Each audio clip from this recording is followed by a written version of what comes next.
एक श्रृंगी नाम के ऋषि थे। उन्होंने इसी आधार से वन में जाकर घोर तपस्या की, हठ योग किया, इसी मन को रोकने के उद्देश्य से। पुण्यात्मा, तत्व ज्ञान न होने से हम मनमुखी साधनाएं और अज्ञान के आधार से ये जीवन नाश करते रहे।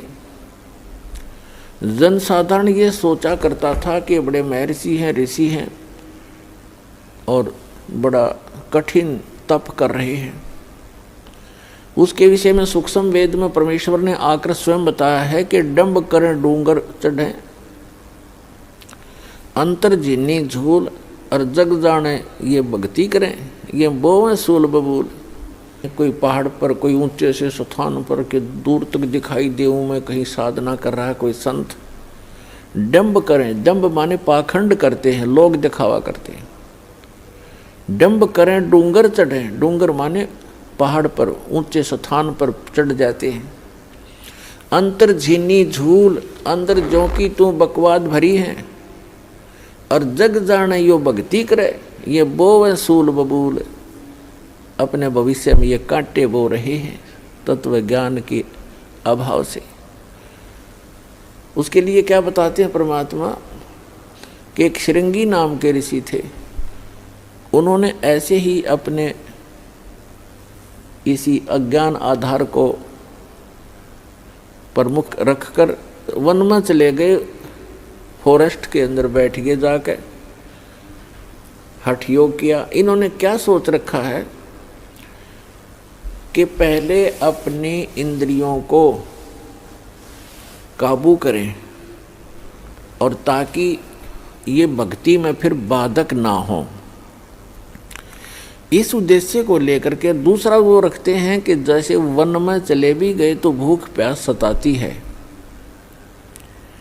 उसके लिए ये महापुरुष क्या करते हैं कि खेचरी मुद्रा का प्रयोग किया करते थे। खेचरी मुद्रा, जैसे कई पंथ हैं, जैसे ये अंसा देश वाले तो इससे पे गाटा जोड़ रहे हैं। खेचरी मुद्रा, जीभ को उलट कर तालू पर लगा ले और कान बंद करके ये नाद क्रिया, ये तो बालकों के खिलौने हैं। इस मन कल्पित ये अपना एक ड्रामा है इस जीवन को नष्ट करने का। तो इसी आधार से श्रृंगी ऋषि ने अमृत क्रिया को सिद्ध किया। जैसा कि ये संत बताते हैं, ये तो इनको तो कख भी पता नहीं अमृत क्रिया क्या होती है। तालू का जीभ लगा लो ऐसे मोड़ कर, और कहते हैं फिर तालू से अमृत टपकेगा। ये तो लाड़ टपके हैं, अमृत थोड़ा टपकेगा इससे। बकवाद करें। ये एक ऐसी क्रिया है जैसे जीभा को वापस मोड़ेंगे और तालू के लगाने की हम चेष्टा करेंगे तो हमारी नाड़ियां कसती हैं जो जीभा से और मस्तिष्क से संबंधित हैं। हमारे इस शरीर के अंदर इस तालू के ऊपर, ये जो तालू है लटक रहा है हमारे, इसके ऊपर एक थोड़ा सा स्थान है, वो कम प्लेस है, और उसके अंदर एक अमृत भरा रहता है सदा। और वो अमृत वहाँ से सीधा चल के नीचे जाता है नाभि के पास, ऑटोमेटिक चल रहा है वो। और उसको एक कुंडलनी शक्ति है, कुंडलनी शक्ति बोले, नागिनी कहा संतों ने। उसकी दो जिह्वा हैं सर्प जैसी, और वो उस अमृत को वो पीती रहती है, शरीर में नहीं जा पाता, वो उसको चूस करके नष्ट कर देती है। उसके अंदर एक ऐसी क्रिया है। तो फिर क्या होता है, जब हम श्वास क्रिया को अभ्यास करते हैं श्वास का, और वो श्वास के साथ ऐसे खड़ी है, ऐसे उसका नाभि के जहाँ वो अमृत टपकता है ऊपर से जाकर नाभि के पास, उसका मुंह बिल्कुल उसके ऊपर है ऐसे। और जब हम श्वास क्रिया का अभ्यास करेंगे, उस श्वास क्रिया से उसका मुंह ऐसे नीचे को हो जाएगा, और फिर वो अमृत जो है पूरे शरीर में जाना शुरू हो जाएगा। श्वास क्रिया से तो उसका मुंह टेढ़ा होगा, ऐसे नहीं रहेगा ऊपर को, वो ऐसे मुड़ जाएगा नीचे को। जो ऐसे टपक रहा था अमृत उसको वो खा रही थी, फिर वो ऐसे हो जाएगी, उस पे उसके मुंह पे नहीं जाएगा। ये तो श्वास क्रिया का लाभ मिलेगा। और फिर जो हम तालू पर जिह्वा लगाने की चेष्टा करते हैं उससे क्या होगा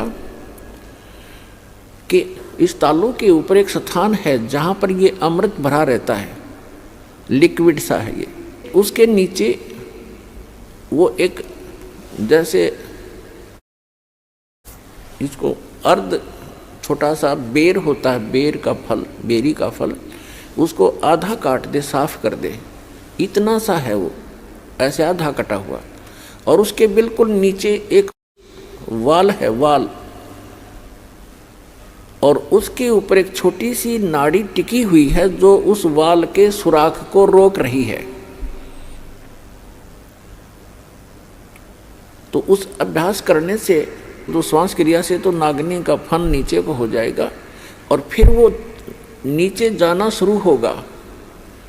और जिस रास्ते से फिर वो जाएगा वो उस नागनी के हाथ नहीं लगेगा, वो पूरा शरीर में व्याप्त हो जाएगा। एक स्वाभाविक ओवरफ्लो होकर के वो छोटा सा जो आधे बेर का जितना स्थान समझो खाली, ओवरफ्लो होकर जब जाता है तो वो नागनी के मुंह पर गिरता रहता है। तो अब वो चाहे उस सुराख से जाएगा और चाहे वैसे ऊपर के ओवरफ्लो होकर जाएगा, तो उस कुंडलनी जो नागनी है उसके नाभि के चारों तरफ, नाभि के पास हमारी सभी पूरे शरीर की नाड़ियाँ इकट्ठी हो जाती हैं। उनका एक ऐसा बंध है वहाँ पर, उसके ऊपर वो ऐसे लपेटी हुई है जैसे आपने देखा हो वृक्ष के ऊपर बेल होती है पीली सी, तो ऐसे वो लपेटा लगाए रहती है, उसको नाड़ियों में नहीं जाने देती और ऊपर से जो आता उसको स्वयं चूस लेती है। तो फिर वो नाड़ियों की जकड़ ढीली कर देती है, वो अपने आप मुरझा जाती है क्योंकि श्वास की क्रिया से वो बंद हो जाती है। और फिर उससे जो हम जिह्वा का अभ्यास करते हैं, जो तालू है ऊपर जहाँ सरोवर है, जिसको मान सरोवर कहते हैं शरीर में, जहाँ पर ये अमृत भरा हुआ है, उसका नीचे का सुराख थोड़ा सा खुल जाता है, उससे फिर अमृत टपकना प्रारंभ करता है। अब कहने का भाव ये है कि ये सारा कुछ भी हो गया, आपकी कुंडलनी शक्ति भी जागृत होगी और वो नागिनी भी दबगी, नीचे को होगी, और उधर से आपकी अमृत क्रिया भी सिद्ध होगी। फिर अब क्या होगा, उससे क्या होता है कि शरीर के अंदर ज्यादा भोजन आहार की आवश्यकता नहीं रहती। शरीर बगैर खाए भी वर्षों तक रह सकता है। और भक्ति से ही मिली नहीं तो 1-1 लाख वर्ष तक बैठ कर चले गए, फिर गधे की योनि पाई। इन क्रियाओं से क्या लाभ हुआ? जैसे खेत संवार लिया, बा दिया, घास उसका अड़ंगा खत्म कर दिया और खूब, और बीज बोया नहीं, बीज है नहीं, गेहूं के स्थान पर भांग बोली, यानी सतमंत्र ना जाप करके अन्य मंत्रों का जाप कर लिया, वो भांग बो दी। तो भांग जीवन रक्षक नहीं है, जीवन नाशक है। तो अन्य मंत्रों से सिद्धियां आ गई इन ऋषि महर्षियों के पास, जो इनके जीवन की नाशक बन गई। आम जनता में तो ये ऐसे हो गए जैसे प्रभु पाक गए। आम जैसे जनसाधारण के लिए तो ये बहुत बड़ी बात होगी। जैसे अगस्त ऋषि जी ने सारे जीवन में डले डोक है एक सिद्धि प्राप्त की, 7 समुद्रों को एक ही घूंट में पी लिया, और फिर प्रार्थना करने पर इनको वापस छोड़ दिया। तो फिर क्या अमर हो गया? आम आदमी के लिए तो बहुत बड़ी पहाड़ है, 1 क्विंटल पानी नहीं पी सकता एक आदमी, तक 10 किलो मुश्किल से पिया जा को गढ़ाई मर पड़ के, और उसने 7 समुद्रों को पी लिया। तो जनसाधारण के लिए तो भगवान सिद्ध हो गया वो, लेकिन कख नहीं था। अध्यात्म ज्ञान की तराजू में उसको तोल कर देखेंगे, -0 था वो। अब जैसे प्रसंग चल रहा है, एक श्रृंगी ऋषि था, उसने ऐसी ये अमृत क्रिया सिद्ध करके और पूरे शरीर को साध लिया जैसा वो सोच रहे थे। और फिर क्या करता था वो, सारे दिन में एक वृक्ष की छाल पर एक बार दिन में जिह्वा लगाता था, ऐसे चाटता था, उसी से संतुष्ट हो जाता था, क्योंकि उसने अमृत क्रिया को सिद्ध कर रखा था। तो उसको इस बात का गर्व हो गया कि अब तूने अपनी इंद्रियों पर काबू पा लिया। वो ऋषि अयोध्या नगरी के पास बाहर बनी में, बाहर जंगल में, वन में, गांव से आधा किलोमीटर की दूरी पर रास्ते के साथ में बैठ गया, वृक्ष की तरफ मुंह करके, और सारा दिन में एक बार वृक्ष के छाल को जिह्वा से चाटे और बस ध्यान मगन रहे। कुछ ही दिनों में आने जाने वालों ने देखा कि एक महापुरुष बैठे हैं, ना खाते हैं, ना पीते हैं, ना सोते हैं और ना उठते हैं। आसपास पूरी नगरी अयोध्या के लिए एक बहुत बड़े जो है अचंभे की बात थी। नगर के लोग देखने जाने लगे, सारा सारा दिन बैठे रहते थे, सारी सारी रात बैठे रहते थे। जब उनको पक्का यकीन हो गया कि सचमुच महापुरुष के ये तो भगवान से मिल चुका है, सारे नगर में तहलका मच गया। राजा दशरथ तक बात गई। राजा भी स्वयं वहाँ पर गए अपने परिवार समेत संत के दर्शनार्थ, लेकिन संत मस्त हैं, ना किसी से बोलते हैं और न ही दिन रात में कहीं उठते और बैठते हैं, ना जाते हैं, ना कुछ पीते हैं, ना खाते हैं। उनके साथ उनकी बेटी भी गई, राजा दशरथ की। श्री रामचंद्र जी और अन्य का जन्म तो बहुत बाद में हुआ है। उसमें उनकी एक पुत्री थी। अब राजा की लड़की प्रतिदिन अपनी नौकरानियों के साथ वहाँ जाने लगी। उसने किसी वैद्य को बुलाकर पूछा किसी व्यक्ति से कि ये ऋषि बात करे तब बात बने, कोई आशीर्वाद प्राप्त करें हम। तो एक वैद्य ने बताया कि जहाँ ये जिह्वा से चाटता है वहाँ पर मधु का लेप कर दिया जाए, यानी शहद लगा दिया जाए। अगले दिन उस राजा की लड़की दशरथ की बेटी ने ऐसा ही करवा दिया। जहाँ वो जिह्वा लगाता था वहाँ शहद लेप दिया थोड़ा सा। पहले दिन एक बार जिह्वा लगाता था, पहले वो, उस दिन उसने 2-3 बार चाटा क्यों स्वादिष्ट लगा। अगले दिन तो कुछ ज़्यादा लगा दिया तो और ज़्यादा चाटा। धीरे धीरे उसका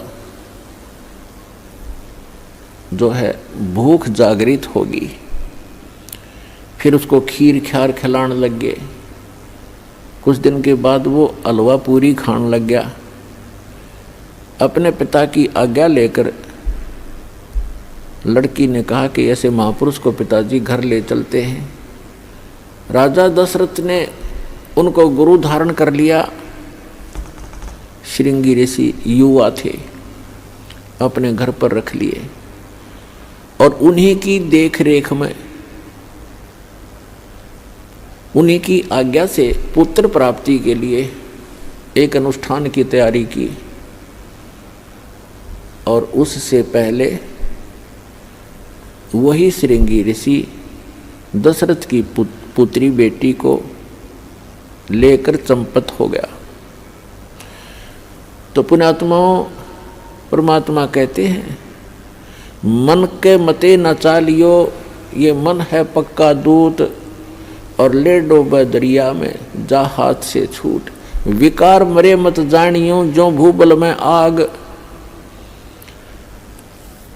जैसे ये साधु संत ऋषि वेदों और गीता के अनुसार साधना करके इनको ये भ्रम हो गया था कि हमने विकारों का नाश कर लिया।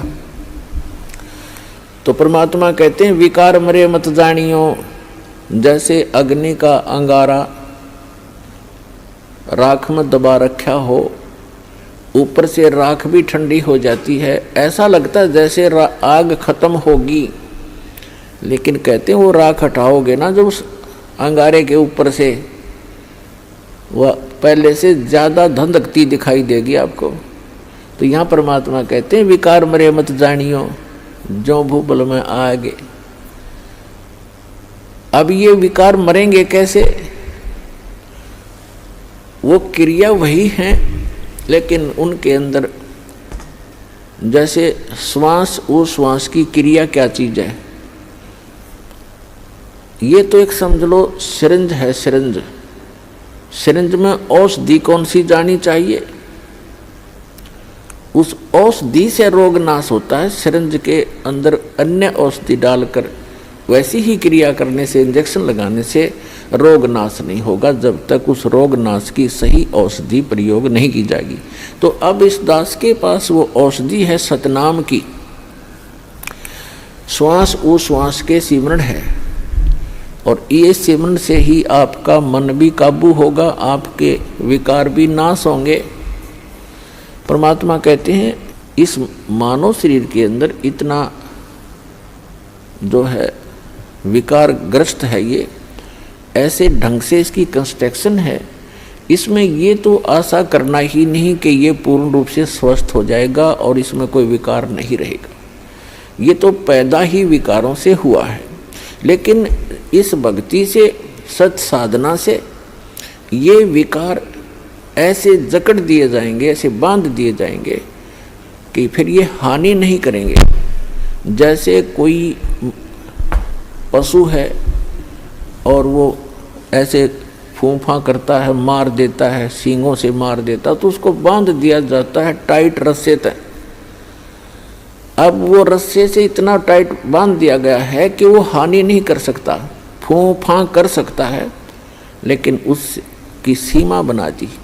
तो परमात्मा की इस भक्ति से, परमात्मा के इस ज्ञान से, सत साधना से इन विकारों को ऐसे बांध दिया जाएगा कि ये मन फूंफा करने की चेष्टा करेगा, लेकिन इस तत्व ज्ञान रूपी रस्सा इसको जकड़ देगा और ये भक्ति की दवाई कमाई इसको दबा देगी।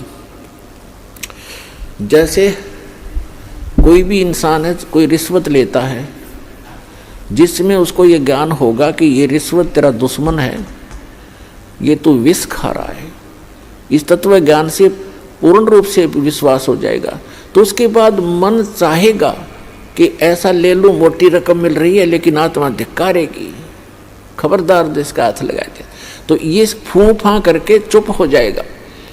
इसी प्रकार वो और कोई दुराचार की वासना उत्पन्न होगी तो आत्मा इसको धिक्कार देगी, ये ज्ञान इसके आगे खड़ा हो जाएगा और इसका उस वहीं पर रुकावट हो जाएगी। तो इस प्रकार हम सभी भक्तों को सत साहिब जल्दी से चैनल को सब्सक्राइब कर दीजिए। सतलोक स्पिरिचुअल फैक्ट्स। धन्यवाद। सत साहिब जी, सत साहिब।